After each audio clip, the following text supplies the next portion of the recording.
Épître de Paul aux Corinthiens, chapitre 13. Quand je parlerai les langues des hommes et des anges, si je n'ai pas la charité, je suis un airain qui résonne, ou une cymbale qui retentit. Et quand j'aurai le don de prophétie, la science de tous les mystères et toute la connaissance, quand j'aurai même toute la foi jusqu'à transporter des montagnes, si je n'ai pas la charité, je ne suis rien. Et quand je distribuerai tous mes biens pour la nourriture des pauvres, quand je livrerai même mon corps pour être brûlé, si je n'ai pas la charité, cela ne me sert de rien. La charité est patiente, elle est pleine de bonté. La charité n'est point envieuse, la charité ne se vante point.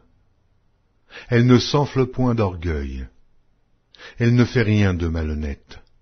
Elle ne cherche point son intérêt. Elle ne s'irrite point. Elle ne soupçonne point le mal. Elle ne se réjouit point de l'injustice, mais elle se réjouit de la vérité. Elle excuse tout. Elle croit tout. Elle espère tout. Elle supporte tout. La charité ne périt jamais. Les prophéties prendront fin.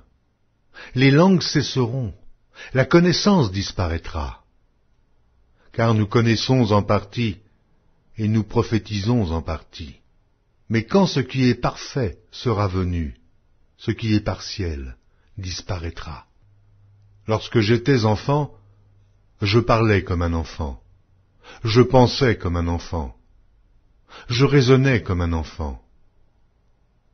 Lorsque je suis devenu homme, j'ai fait disparaître ce qui était de l'enfant. Aujourd'hui, nous voyons au moyen d'un miroir, d'une manière obscure. Mais alors nous verrons face à face. Aujourd'hui je connais en partie, mais alors je connaîtrai comme j'ai été connu. Maintenant donc ces trois choses demeurent: la foi, l'espérance, la charité.